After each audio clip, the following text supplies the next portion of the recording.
Le gros problème aussi de la mise en œuvre maintenant de l'architecture durable, entre guillemets, en fait, toutes ces isolations, c'est que moi je le vois, c'est les entreprises aussi, c'est qu'elles n'ont pas l'habitude. C'est-à-dire que maintenant, actuellement, si vous dites à une entreprise, je veux 24 cm d'isolant, elle vous traite presque de fou en tant qu'architecte, parce que ce que vous faites, c'est 3 fois trop et tout ça, elles ne comprennent pas.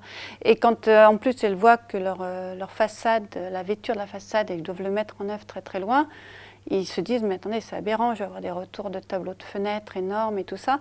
Donc il y a toute une approche, en fait, il faut qu'on forme les entreprises pour leur dire, mais non, c'est comme ça qu'on construit. Et elles, des fois, elles ont des habitudes qui ne correspondent pas à ce qu'on veut mettre en œuvre, quoi.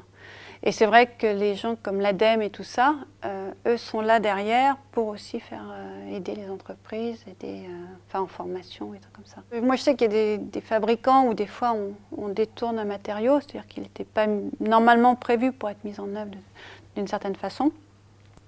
Donc on a du mal parce que des fois il n'y a pas l'avis technique et tout ça, donc il faut, voilà, c'est des termes, mais il faut faire soit un avis de chantier, soit un ATEX. Et une fois qu'il est mis en œuvre, que l'entreprise a bien compris, alors c'est vrai qu'il y a aussi un problème de chiffrage, c'est-à-dire que des fois quand vous demandez une mise en œuvre qui sort de l'ordinaire, l'entreprise a peur et du coup le chiffre très cher. Donc là, des fois, il faut travailler avec l'entreprise pour essayer de lui faire comprendre que ce n'est pas une mise en œuvre qui va coûter plus cher.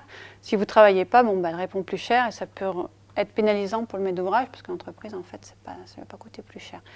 Mais donc, il y a ça. Et quand vous détournez un matériau, après, c'est très marrant parce que du coup, le fabricant, bien sûr, le publie dans ses revues ou des trucs comme ça. Et après, s'en sert et après le revend dans une mise en œuvre comme on l'a mis, quoi.